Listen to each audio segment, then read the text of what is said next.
Assalamu alaikum. Hello and welcome, construction world. Welcome back to Oryx Talks. I'm Christopher James, and in this episode of our Oryx Talks, we're going down the path of Oryx Care again. And have you ever worked on a project or been in the remote construction industry and worried about substance abuse? Well, in this episode, we're going to get all the way into it with Lindsay, our resident expert on all things mental health. Have you ever felt? Are you listening? Damn.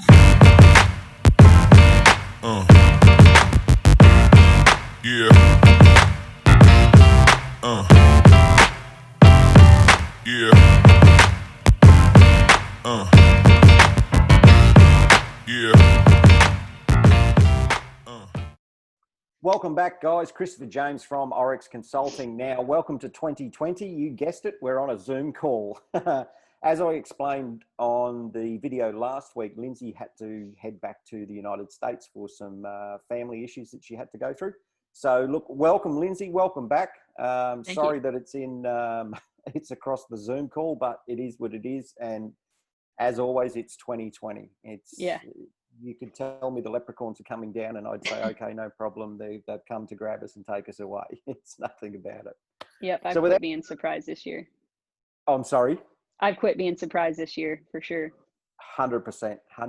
Anything that you could think was crazy or out of the realms is part of the normal now. Yeah. And I hate saying that term, new normal. It drives me nuts, as you well know. Me too. Yeah.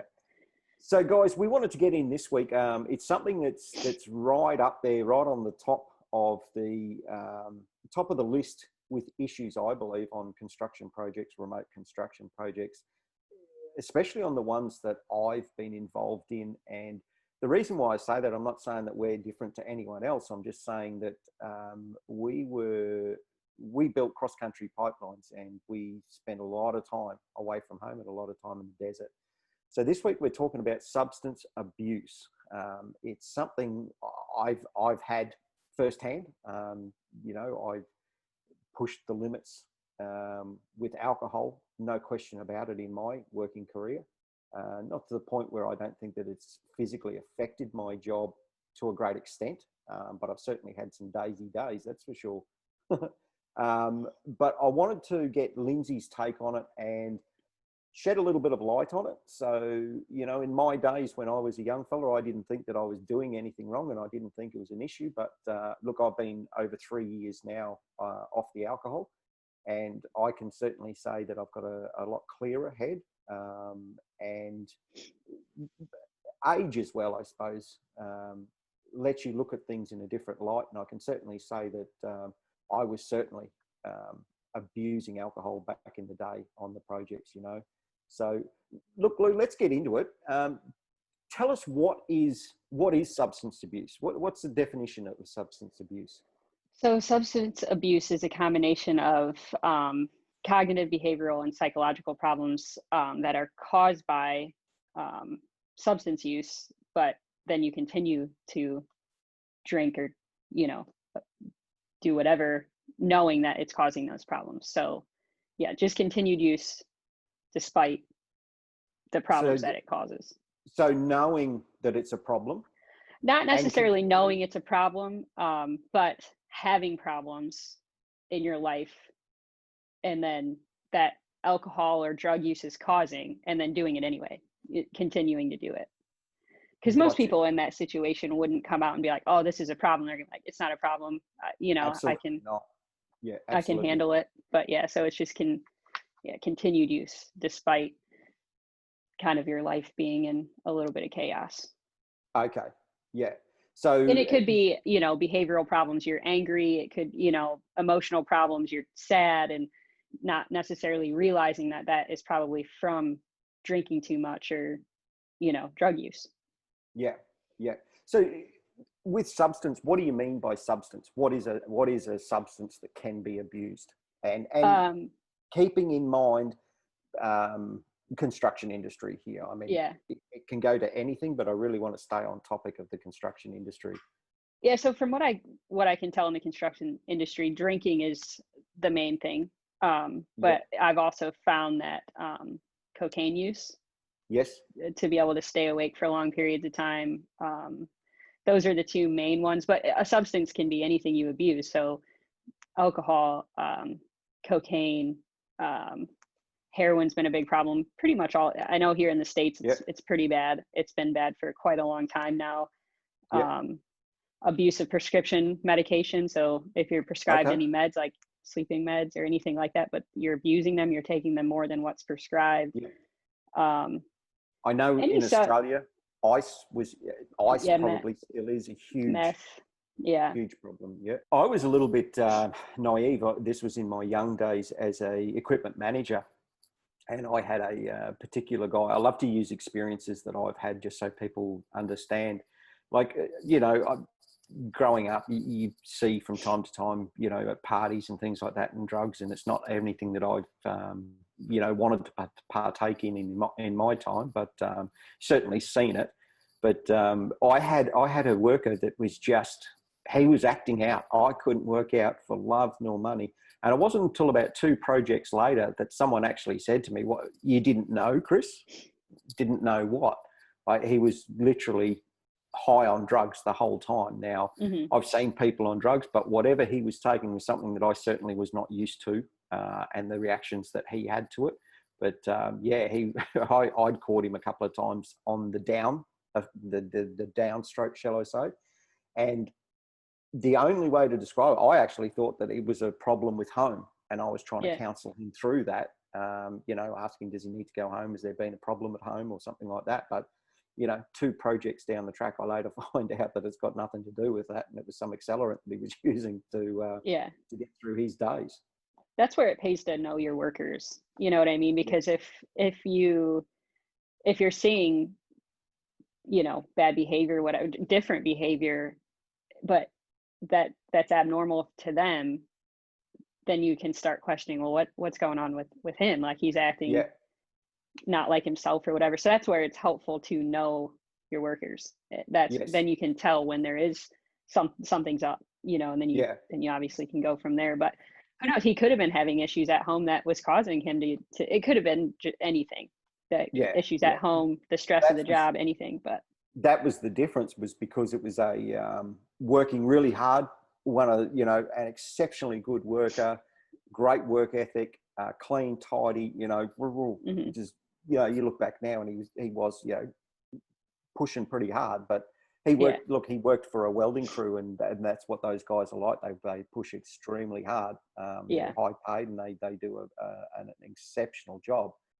But it was just this great depression that would come over him, crying and things like that. So it's something that I did, and I was young and naive to that side of it, I suppose, because I thought everyone was like me in those days, or wanted to be like, chasing the work and sure, we have some down days, but nothing like that. So is it a problem in the construction industry? Yeah, absolutely. I actually come across it more than as much as the mental health stuff, which it all kind of goes hand in hand. But yeah, it's definitely a problem. So in the US here, so according to the Substance Abuse and Mental Health Services Administration, the construction, mining, and extraction industries have some of the highest rates of substance abuse compared to other industries.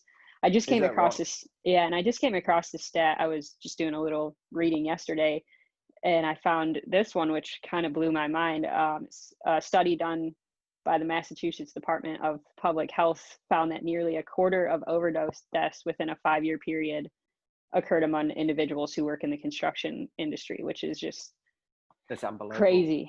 Crazy. Yeah. A quarter of society?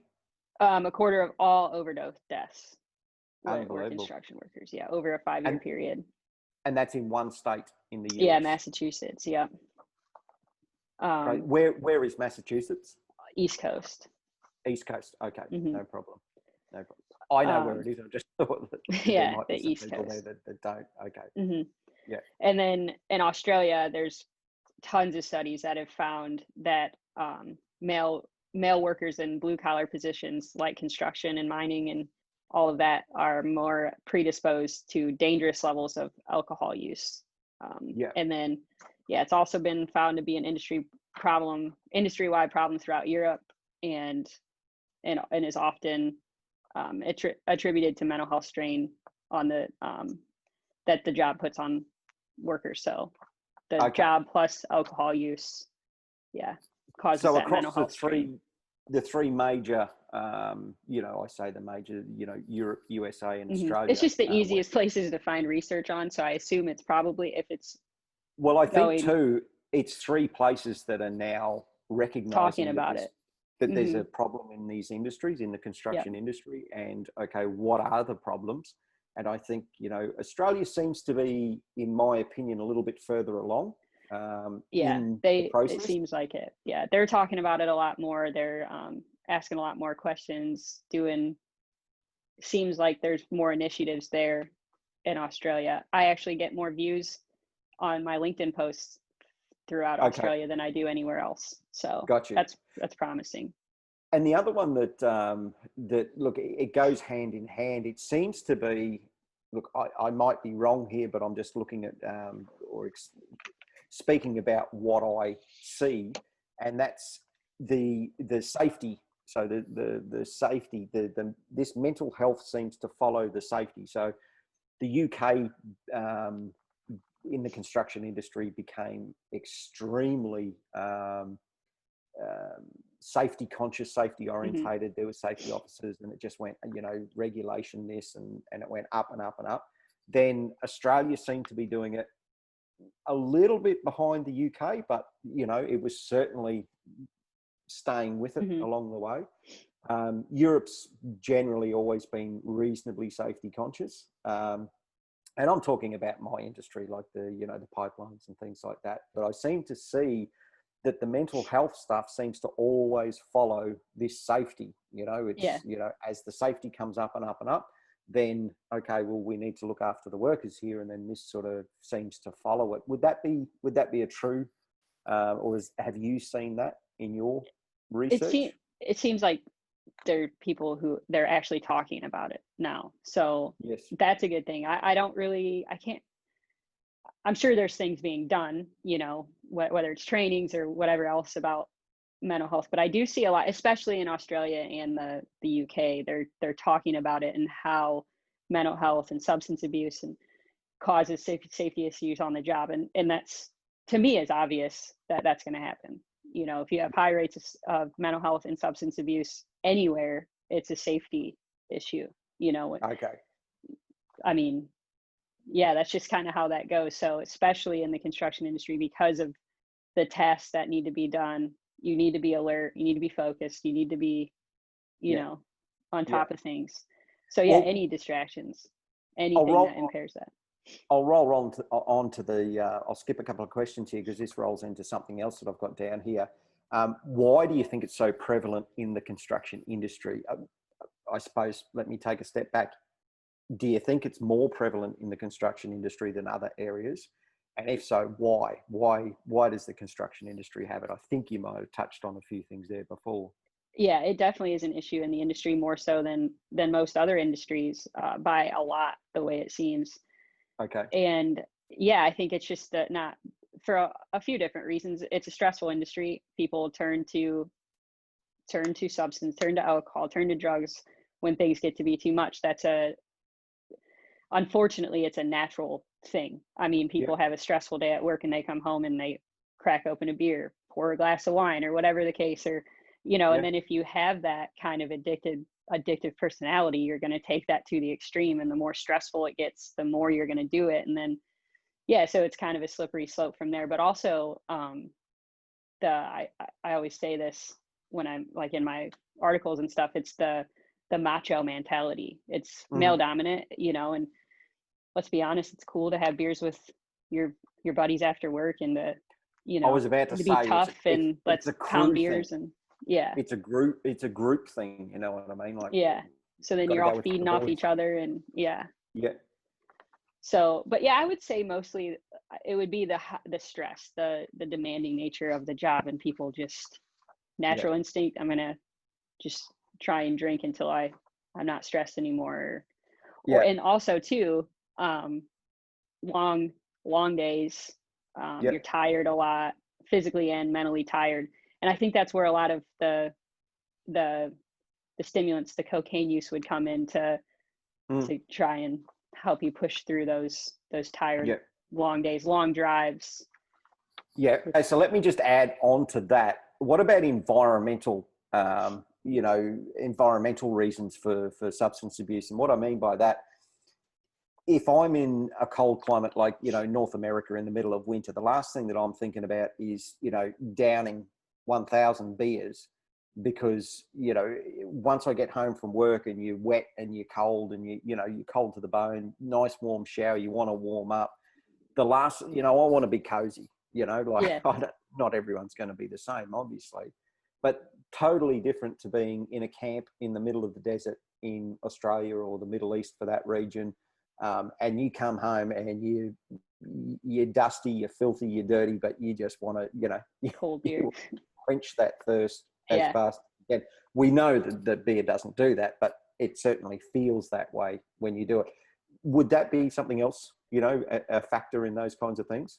Yeah, definitely. I would agree with that. Even I think about my dad, he works in the cold winters. He's worked in the cold winters his whole life. So I never know him really to come home in the wintertime and go out to his buddies to drink beer. He just goes home and, like you said, he just wants to warm up and sit in his chair for the night. Where in the summertime, he'll leave work and he'll go out to, and I'm not saying my dad drinks too much, but he's he's kind of just your typical guy who works in construction, wants to get off work and go unwind with his friends. So he's way more prone to do that in the summertime. And also too, talking about like remote workers and, working in the middle of the desert, there's nothing else to do. No, that's right. So they get off work and they're like, well, now what am I going to do for the rest of the evening? Can't go anywhere, can't hang out with my family, can't do any of that. So why not? I know that the mine sites in remote Western Australia, and I'm sure in Queensland as well, just talking about Australia here, they have spent a fortune on extracurricular activities in their camps. I mean, they've put in amazing swimming pools. They put in a simulator center where they used these, $100,000. I think they had about 6, might have been 4 $100,000 simulators, race car simulators in there. There was another one that had golf simulators and things like that. That's good in a remote mining village, but if the company has the money to do that, that might absolutely. not be. I mean, when the commodity prices, they also knew that they needed to do this for retention of staff as well. Yeah, we certainly couldn't do anything like that in a fast-moving construction camp for pipeline construction. You just couldn't. I mean, every cycle back in the old days when we actually used to put a hell of a lot of pipe in the ground, we used to do, anywhere from 150 to 250 kilometres in a four-week cycle, which was our shift. So 4 weeks on, 1 week off. In that week off, that camp would have to then be shifted, another 150 to 200 kilometres up the track. So, this was always, there's nothing else to do. That's it.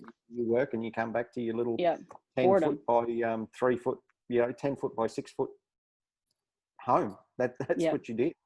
You'd be surprised how much boredom is a trigger for that sort of stuff. I could hand up there. Absolutely. If I was bored, I had a drink in my hand, Yeah, and then definitely. You do that when you're young, you do that to try and fit in. Especially when you're young, go out to these big jobs. I think I explained it in one of our other videos, where I was, the wide-eyed kid looking at all these big bad pipeliners and that, of course you wanted to fit in, and that was part of the culture. So that's a good point. The culture, I think it's just been so common for so long that but that's totally different here in the Middle East, it's, you do business with people that, it's not even a thought to have a drink. If you want to sit down and relax, it's coffee and, which again is culture, Culture, exactly right. Yeah. So it's prevalent. It's in the construction industry. Absolutely. Big time. Yeah. Tell us, what are the symptoms? What are the symptoms of substance abuse? So there's quite a few of them actually, and I'll try to not go on and on about this to make it as simple as possible. But so the substance is used in larger amounts or over a longer period of times than intended. So you go out, plan on having a couple of drinks, and then you close the bar and you have many drinks.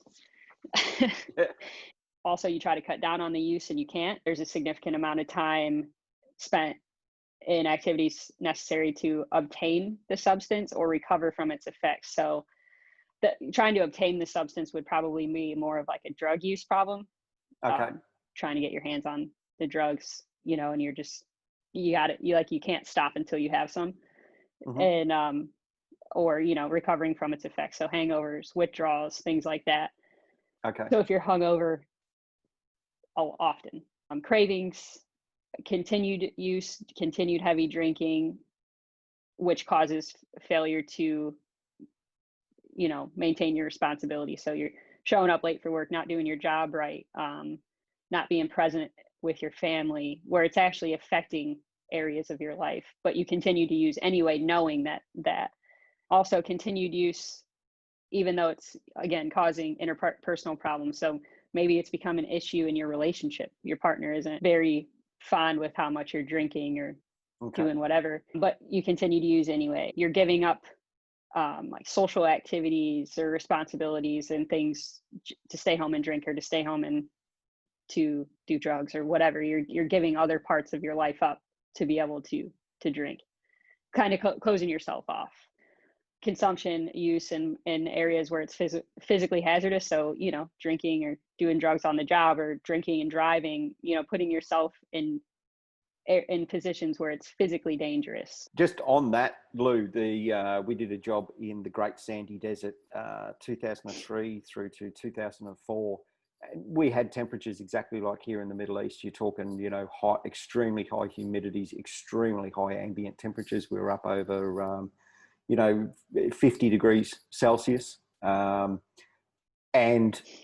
I know that the people that were drinking alcohol at the night time and then had extremely hard demanding physical jobs during the day were falling over with heat exhaustion, heat stress and things like that. So, you would try and tell them, and it's hard, it's a catch-22. How do you tell someone not to drink at the end of a physically demanding hot day at work? Yeah. But if they weren't drinking 2 litres of water of an evening after they've had 3 beers, it's just not going to happen. They're having 6 beers, 8 beers, and then they're going to bed.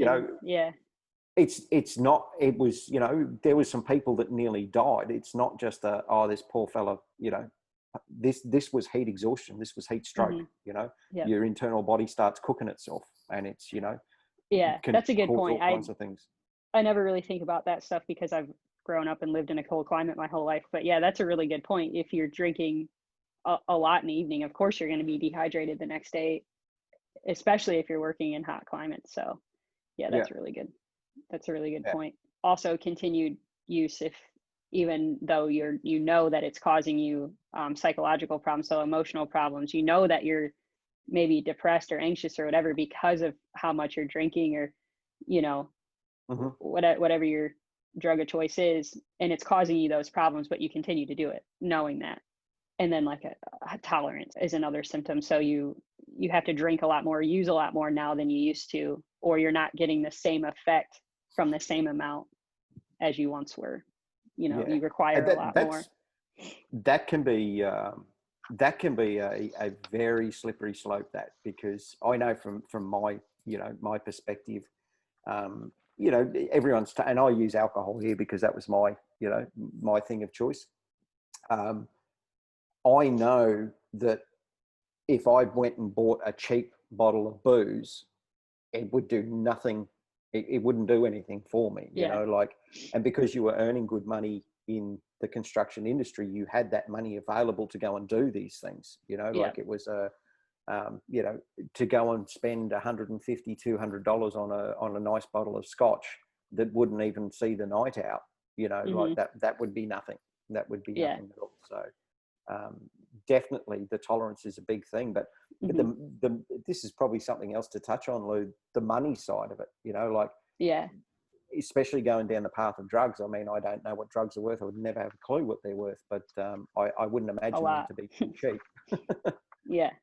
And that's where you see with your previous role, when you were working with a lot of people that were in that thing, there was, you know, they were thieving to pay or fund their habit. Was quite common, wasn't it? Oh yeah. Yeah. You'd be Yeah. surprised what people will do to get their hands on drugs, for sure. But with this industry, that you're paid exceptionally well. I mean, that was never an issue. So that's something else to, you know, be extremely cautious of, I suppose, and be extremely aware of. Yeah. It's a lot more accessible. Not so much. Yeah. It's not an issue to go spend the money on it. Yeah. I mean, maybe not for everybody, but yeah, it seems like, you know, construction workers are on pretty decent wages. But yeah, so essentially overall, it's just causing problems in your life. It's causing problems for your health. You're making irresponsible decisions when it comes to your safety. It's causing interpersonal problems at home, things like that on the job. You know, maybe you're not with it, focused, whatever. But you continue to do it anyway. You know, it's, it kind of has that much of a hold on you, because, you know, it's not bad to get off work and have a couple of beers and chill. You know, it's not like that's not what I'm saying, that you should just stop drinking altogether. But no, and I'd probably stress on this. I've given up drinking for 3 years now because it's a personal choice of mine. That's what I wanted to do. And I could not go and have 1 or 2 beers. That was not my personality. And especially in the roles that I played and the jobs that I did, you know, I either had to be away from everyone, or, you know, people over nighttime, you had so many people to see, you know, how's this going? What's happening here? You know, when you're managing large spreads of equipment, you know, like you had to keep in contact with a lot of people. Well, of course, of a nighttime, where do you catch up with them? You catch up with them at the bar, you know. So I certainly couldn't just have 1 or 2 beers and then, you know, toddle off to bed. That's just wasn't. And that's okay. You know what I mean? Everybody's different. Like me personally, I can't like, I can meet up with my friends and have a couple beers and then just chill. I don't need to continue to drink, but some people just can't do that, you know, and there's nothing wrong with that. It's recognizing that it's not, and I know other people like that. They can't just go out for a couple of drinks and not go crazy, you know, or continue, you know, and get super drunk or whatever, or they're doing it several nights a week after work, you know, and that's okay. It doesn't make you weak or anything like that. It just means that it's not for you, you know. Yeah. That's right. Well, that's what I found if I was going to do it, and that was the best thing coming back to the Gulf region here. You know, it was great because you fit in when you don't drink. You know, you don't have to go looking for a bar somewhere, you know, because they're not. It's not like the US or Australia. You know, you have to go looking, and I mean, there's Emirates where you cannot do it over here. You know, and there's countries where you physically cannot. You know, so you know, for me, and the other thing too with all of that is, you know, I remember in you know, if I was going out, okay, how am I going to get home? Like, I don't have to worry about that anymore. You know, like there is a lot of bonuses to the other side of it as well that you don't think about at the time. You know, like I couldn't even go and have dinner without worrying about how am I going to get home, you know? Yeah. But that was me. I always had a good time though. Yeah. I mean, some people never get to the point that you're at, you know, where you just decide. It's hard to make that choice where you're like, this is unhealthy for me and I need to do something different. That's a hard, you know, you always kind of downplay it a little bit, but it's actually a pretty major thing to do that. You know, some people can never do that. They're never able to do that. So yeah, that's a major thing to recognize that it's unhealthy and you want to change it. Oh, well, thank you. You're welcome. If you've got a friend or a partner or someone like that, and you're watching this firsthand that, hey, I think this person's got a bit of a problem here. You know, it could be a friend on a job site, could be one of your workmates or something like that, or it could be your spouse. Now, I know from personal experience that if someone tells me and whines and whinges at me, it makes me want to dig my heels in further. Yeah. And only because of how they've approached the situation with me. So what advice can you give to you know, people on how to broach the subject, how to bring it up? How do you first know that they've got a problem and things like that? You touched on symptoms. So Yeah, at first it's being aware of what a drinking problem or a drug problem looks like, and once you know the signs, it's not hard to spot. Not at Yeah. all. Like, you don't need to go to school for 9 years to figure it out. It's once you know, it'll be pretty obvious to you, especially if you know that person well, Yeah. or even know that person a little bit, Yeah. But the best thing to do, and this is kind of just this is kind of just me personally, and it's just something that I try to do in my life in general, is to just be honest with them. Yep. Okay. You don't have to go at them combatively and be like, call them out and embarrass them or belittle them. You just have to say, hey, I've been noticing this for some Mm-hmm. time, and I say this out of just concern for you. I'm Mm-hmm. not judging. I'm not, just be understanding and be compassionate. I've noticed Okay. this and I'm worried about you. Yeah. Like, it's the best to me. I don't really see, you don't have to, and even as a spouse or a significant other, you don't have to go at them angrily or like nagging. You Yeah. just say, like, I'm concerned about you. Okay. So on that, and getting to the nagging thing, this is a really good point. Communication. And I've Hmm. always been, as you know, I'm an advocate for communication, whether it be on a job site, whether it be in your personal relationship, whatever the case may be, communication is the key to Hmm. everything. And Yeah. I've found in the past, and I know this has happened with me, people have waited because they've been too frightened to bring a subject up with me, Hmm. They've waited until they've exploded. You know what Yeah. I mean? Well, you know what that does with me. You give me an explosion and Yeah. it's going to be 10 ton of dynamite with a 1/2-inch fuse behind it. You know what I mean? Yeah. Like it's not going to be pretty. So that was always what I found was, okay, if you bring it up, and maybe they did, and I just didn't hear them. I don't know, but people Yeah. certainly brought it up to me in the past, and partners I'll talk about here.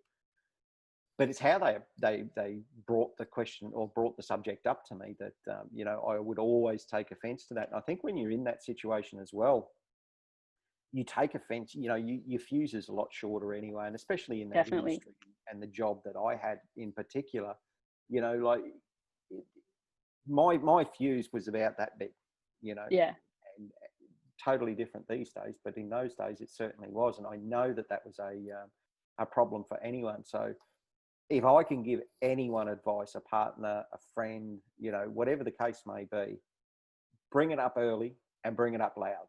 Yeah. Just like Blue says, be compassionate about how you do it, but it's communication. Don't wait till it's a big problem. Yeah. Because And it's just being confident in doing it. Like, if it was me and I was telling you, I would just be like, oh, well, he can get mad. You know what I mean? Like, right. because I have that amount of respect for you where, as somebody who's close to you, I could just be like, listen, you can get mad. That's fine. But, Yeah. I'm not going to sit back and watch you, Destroy. hurt yourself or whatever. Yeah. But, that's because you and I have that sort of respect Yes. between the two of us. So, and you could come to me and say the same thing, and you're going to be like, well, you can get mad. That's fine. Like, Yeah. You're tough and You won't like get you're mad. tough. You'll get your smart ass nature will come. Yeah. Yeah, for sure. But it's just knowing the person, you know what I mean? You and I Yeah. spend a ton of time together, and I know you really well. Yeah. And I can just say, like, well, you can get mad all you want, but this is what I see. Yeah. And that's right. at the end of the day, you're probably going to respect me more for saying that, and Not probably. It always works out that way. I mean, it's always Yeah. difficult in the moment to say that. and because you and I have that respect, you're not going to explode on me. I know that. Yeah. You know what I mean? So it's having that rapport, whether you're talking to, you're on a job site and you're talking to your buddy. That's why it's important to be able to communicate with people and to build strong relationships with the people close to you, Yeah. because then when a problem arises, you're not afraid to go talk to them. I wouldn't be afraid to Yeah. come say that to you. I know you're not going to yell and scream and Okay. do whatever. Let me put another scenario to you, because this is a real life scenario of what would happen if say you've got a group of, when I say a group of people, it might be 2 or 3 guys who might be on a job site. They might like to partake in some methamphetamine or something like that on a job. if you're only bouncing around those same guys, obviously they're not going to bring it up to you because No. they're part of the problem. Mm-hmm. shall Well, we and they're say. not only part of the problem, but they're in the same mindset. You know what I That's mean? right. And generally, But that mindset is this isn't a problem. This is just what we're doing. if you're part of that crew that they're working in, so let's Mm-hmm. just say lowering in crew on a pipeline project, and there's 3 that are that need help with this kind of thing, and someone from the outside is looking in, how do they bring that up? How do they go and see that person?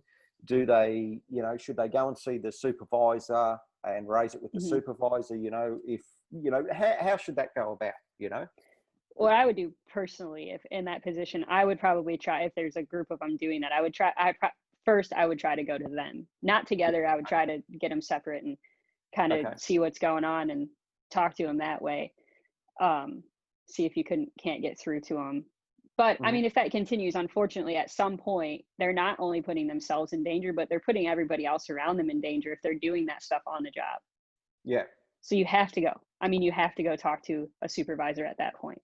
Yeah. To me, there's no other choice. Yeah. You can't, because if something happens, you're going to have that on your conscience forever. If they get hurt on the job, or somebody gets hurt because they're doing this stuff and they're distracted or whatever. I mean, sure. and you don't say anything, then you're going to have to live with that. Yeah. Okay. That to me is pretty black and white. You could, I would go talk to them first, but okay. Yeah. Yeah. Righto. Now we've touched on this. About how would you handle the situation from a friend's perspective, or a spouse or something like that. Now from a manager's perspective, okay. So I've got a guy that's acting up on my crew. I know that, hey, I'm quite confident that he's on some kind of accelerant here. How should I attack that situation? Now I'm talking outside of company policy. Okay. Every company has their different policies. They pretty much all revolve around the same thing here about a 0 tolerance for drug and alcohol and all of that. Yet it's still promoted in a lot of these workplaces as well. So, how, and I don't mean about drugs. Don't take this out of context here. I'm just talking, about the alcohol side of things. Yeah. But outside of company policy, how should a manager approach this? Yeah. So would again, he bring it up with, would he bring it up with the individual? Would he bring it up, in a group thing, like to try and use the foundation of his crew to try and offer that as a support mechanism or something like that? Yeah. What would be best here? I would probably bring it up individually first. Okay. People don't like to be called out in group settings, but then, I mean, if it's a problem with the group, definitely talk with the group. But if you it's just this one person you can see struggling, go talk to them, and you don't have to be mean or judgmental or anything like that. Just bring it up. That's going to make them feel a lot more comfortable to come to you and talk. But also too, sometimes, being a manager is hard business. You got to have those tough conversations. That's just part of the job. So the main thing you shouldn't do is avoid it and not do anything. Gotcha. So from a manager's perspective, you're going to know your crew the best. You're spending the most time with them. You're overseeing them, so you're probably going to have an idea. You should, yeah. If you're doing it right, you should know what would work and what wouldn't work. Okay. But for me, I would probably try to go talk to the person first, make them feel comfortable, make them feel heard, do things like that. But the important thing is having the conversation and not sitting on it and fear that you're going to make somebody mad. Like, you got to put that stuff out of your head. When you're a manager, you're the guy. You got to make those tough calls. Yeah. And I think I want to add a little bit to this as well. I mean, I know what I would do in my personal experience, because in my role as an equipment manager, I would certainly let my superiors know as well. I mean, there was always a project manager or a project director above us. And even the construction manager for that respect, hey, listen, I've got a guy with a bit of problem. I think I'm going to have to send him home here to clear his head or do whatever. I would certainly not keep it hidden just because, and this is the problem that I find a lot in construction industry these days. We were all friends, but we all had a common goal at the end of the day. the common goal seems to be out the window from what I can see on a lot of projects, and it's just about being friends and, you know, what can we get away with as friends, and that's including managers who are just hiring friends instead of hiring the best person for the job. And I think to be effective, definitely to be effective, you need to get away from that, and, you know, you need to have respect within your crew, and from respect comes, you know, you've got to make some tough calls. You know, no one's your friend, that's for sure. That's one thing that I've learned in life. You know, I can count on one hand my friends. And ignoring a problem isn't going to make it go away. So if you just sit there and you see something's going on and you just think, well, if I don't say anything, then I don't know anything. You know, it's just, then it's not my problem. But ignoring it isn't going to make it go away. So you got to, you know, if you are a manager, you got to be a strong leader. You know, and that's one thing that I've found. If you're a weak leader, you're a weak leader, and that's always going to be the case. Unfortunately, you know, being a strong leader is about making strong decisions. You know, and tough decisions. It's not about they're never easy decisions. Yeah, definitely not. What about if you see someone that's just taking it a little bit too far? You know that they don't have a huge problem. You know, like it's not. You know, you see people that you see their alcohol intake start to tick up. Say, you know, what do you do there? What do you do there? Do you bring it up? Just bring it up.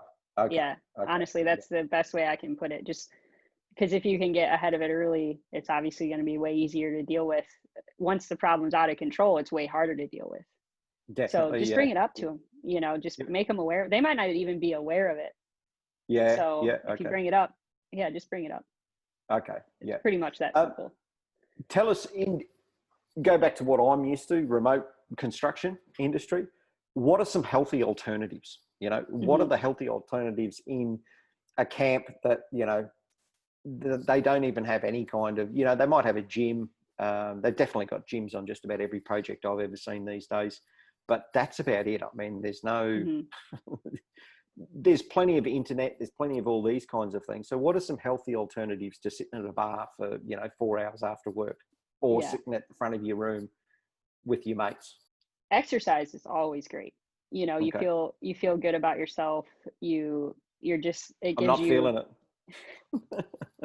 It's a hard thing to implement into your routine because it's hard work, but it's great. I mean, then you get off work and then you're like, I'm going to the gym. You know what I mean? I'm going to get this productive workout in. So that's really great on a lot of physically and mentally. Those are exercise, being physically active is a good thing. I also know too, being on a construction site is physically demanding. So that might not be what you're into, but I mean, it is, I think, one of the better things you can do in your downtime. There's plenty of guys that do that. Yeah, for sure. Yeah. Reading, calling home, just like relaxing, kind of unwinding, whatever you got to do to just be able to unwind. Maybe that's just sitting on the couch, calling home, staying in touch with family. What about a routine? You know, like, you know, so you get home and you say to yourself, right, I'm going to have 2 beers and then I'm going to go and have a shower. Routines are great. And that's something I can personally speak on too, because, you know, when I'm gone away from home for, you know, 3 months, sometimes it's, I definitely get homesick. And, I found that the more I have a routine, you know, I get up, do whatever in the morning, go to the office, work out in the evening, watch a little TV, do whatever. If I just create structure and things that I'm focused on, okay, I got to get these things done today, I want to accomplish this in the evening, then I'm tired at the end of the day, I get a good night's sleep, and I just get into that rhythm, and I'm not thinking about being homesick or, I get to go home in 2 months, or I get to go home in 6 weeks, or whatever it is. You know, it's just that routine helps me a ton, you know. So creating that routine, and it might not be the same thing every day, but just having things to focus on, that healthy things to focus on. Yeah, I've met some of the old boys when I was a young fella out there working, and some of the things that they would do was like, no, Saturday's my beer day, you know, and that's, we work 7 days a week, but Saturday was their beer day. No, they wouldn't come near the bar apart from those days, you know, but even when they were there, because they weren't drinking every day of the week, they would have 4 beers and that would be quite enough for them, you know? It's just knowing yourself and knowing and learning yourself and finding what works for you. You know, Yeah. it's I I personally don't think to go and drink and get drunk every night after work is ever healthy. You know, No, so it's definitely not. trying to find that middle ground, and some of it just takes time. It takes time to figure out what relaxes you, what so you don't Yeah. feel the need to fill that boredom with unhealthy choices. You know, it's just trying new things. Maybe it's working out, maybe it's reading, maybe it's See, one of the journaling, things, anything, you yeah, know. one of the things that I think is terribly helpful for someone like me, and if I can pass this information on to the young generation so they can be further ahead than what I am at my stage in life, is plan where you want to be. Hmm. Look big picture. Don't look at the here and now. And a lot of that when you're young is the here and now. Who cares about tomorrow? It hasn't Yeah. happened. It's not going to come, blah, blah, blah. If you're making that really good money, and I'm talking remote construction work here, you know, you're putting some good coin away. Um, think big picture. Think, where do I want to be in 5 years, 10 years? Hmm. That will shift your focus away from, you know, the here and now of drinking beers and getting drunk with the boys to, okay, what research can I do on, you know, the business that I want to set up? Or, Hmm. you know, it just shifts that focus and shifts that mindset to, oh, I've got to get home because I've got to do research on this. You know, like it could Yeah. be you want to have a property portfolio. Okay, so where am I going to buy some property? Where am I going to, you know, what am I going to do? What insurances are going to use? You know, there's just so much research when you're young that you could be doing to better utilize your time. And it's only going to Absolutely. accelerate you further in line. And it just keeps you away. It keeps you more on that straight and narrow and keeps you away Hmm. from that. You know, I always see, you know, drugs as, oh, Jesus, they're bad and all those kinds of things, which they are. But the silent one is alcohol, you know, and Yeah. I can speak firsthand on that because it's just a habit. You don't even know that you're doing it. It's like you have your, It's also glorified too, you know, like it is. you're never going to hear people talking about like you're never going to see commercials for cocaine every other commercial or heroin or it's not glorified, it's not encouraged where alcohol is, you know what I mean? Yeah. Especially in um the culture like the construction industry where it's male dominated and it's kind of, you know, tough guy macho, you Yeah. know, tough guys drink beer and yeah, like so it's glorified even. It's not even just Hmm. almost encouraged. So Yeah. yeah, you're definitely getting and that would play on a person's mindset too. Like, well, it's not a big deal. Everybody does it. You know, it's Mm. just the way it is. Yeah. So yeah, that's why I think alcohol is probably so, like you said, it's the silent one. Nobody really talks about it because it's just what we do. You know, it's That's what. right. Okay, so look, wrapping up here, where can people or where should people go and seek help? And you know, that's from a personal perspective, and you know, as a friend, as a manager, where can you steer Mhm. people, or where can you get some resources and things like that? What's the best? Yeah. What's the advice you can give? So there's more help out there than you think. I know like in the States there's hotlines you can call. You just you get online. You know, Yeah. look for drug and alcohol therapists, drug and alcohol support groups, things like AA, NA, so Alcohol Anonymous, Narcotics Anonymous, things like that. Um, Okay. it just depends what you feel like you need. There's obviously more extensive things like rehabs, Yeah. That's like that's it. inpatient stuff.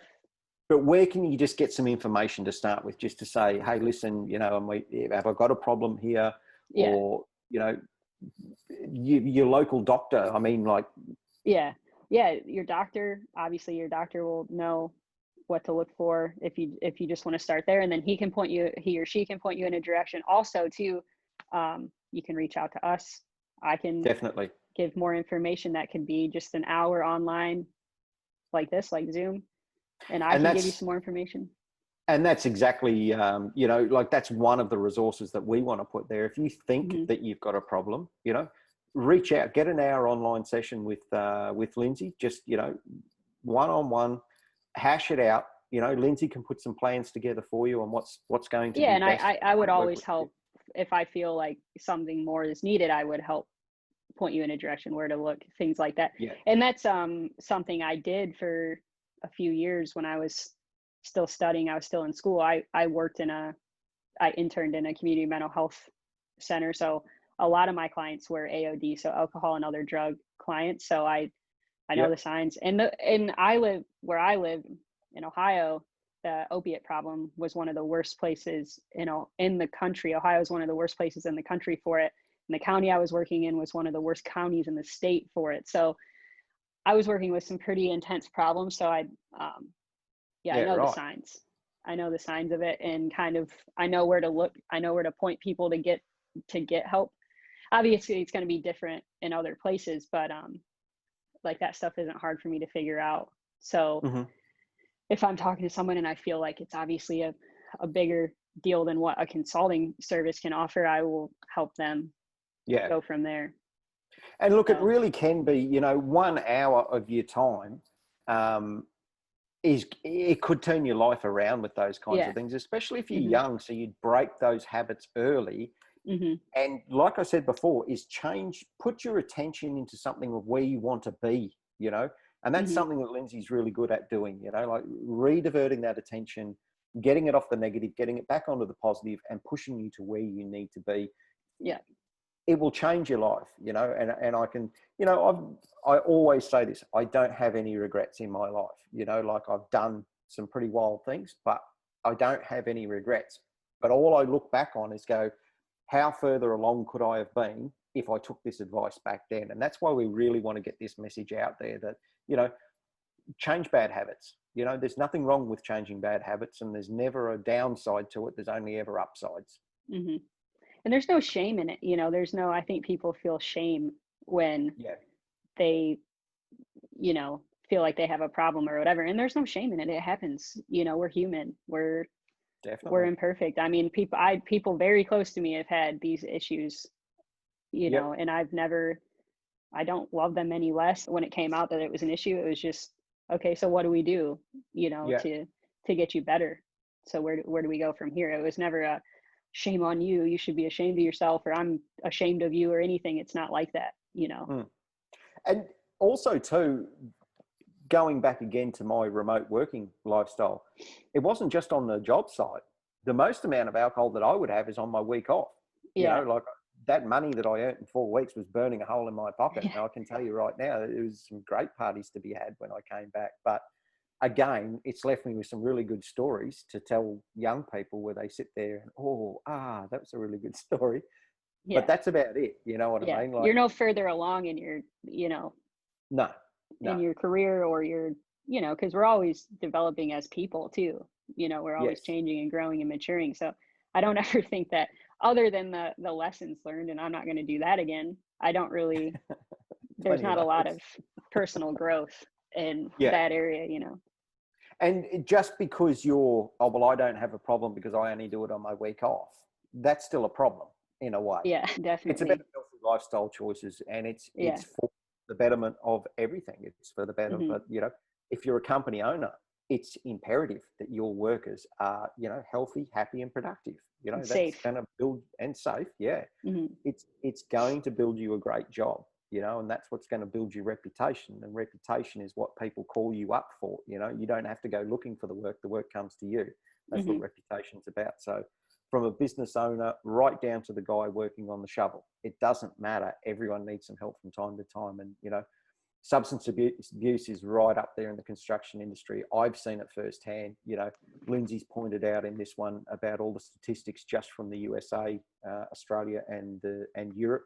So it's something that needs to be addressed. You can't just keep talking about it. You need to do something about it and have some alternatives and some help out there. So, it doesn't have to be help from us. You can go and see your local doctor, and I'm sure your doctor will give you some really good advice, and and programs and things like that are local to where you are. So, don't be afraid to reach out for help. Never be afraid of that. Yeah. Definitely. So anything else to add from your side, Lindsay? No, I don't think so. I think we covered it pretty good.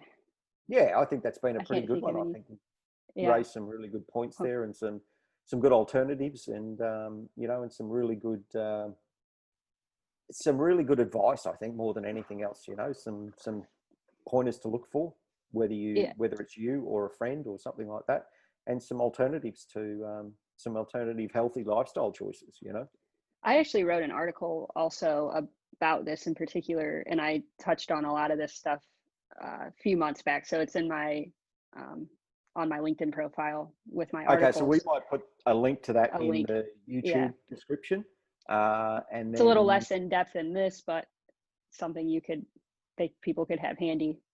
It's a resource nonetheless, you know, and everything that Lindsay and I publish on LinkedIn is a resource for you guys to use. So, you know, you can always go to our profiles, go into where we publish our articles, download them, print them out, do whatever you want to do with them. You know, like I've got some really good ones there on how you can save money in the construction industry. A lot of people don't seem to want to do it these days, but I can tell you firsthand, more money in your back pocket is a really, really good thing. So, but from Lindsay's side, it's always all about helping the people. So, you know, my hats off to you, Lou. I think you're doing a fantastic job with it. Which also saves money. Absolutely. You know, if you prioritize people, which I'm sure we'll get into at some point, but. Definitely. The industry's moving that way, you know, but like most things, it starts moving and then it moves so far the wrong way. It needs to have a reset and come somewhere back in the middle again, you know. So, you know, we'll get there eventually. The construction industry is always evolving, you know. It's part of my DNA. I love it, you know. In being a builder of things, it's a buzz. I thoroughly enjoy it. All right, Lou, look, thanks very much for your time. Thank you. It's still reasonably early over there. It's afternoon for me here in the Gulf. Yeah. Time to go home. It's a lot cooler where you are. It's a lot hot. Well, the weather's coming good here, so I enjoy it over here. You always say that. It is. It's under 30 degrees Celsius. It's almost jacket weather. Pretty hot. All right, Lou. Look, everyone, I really hope that's helped, and I hope that's helped you with you know, just addressing the issues of substance abuse. So as always, reach out to Lindsay, reach out to myself. However we can help you build a better project, that's what we're here about. Till next week, guys. Thanks very much.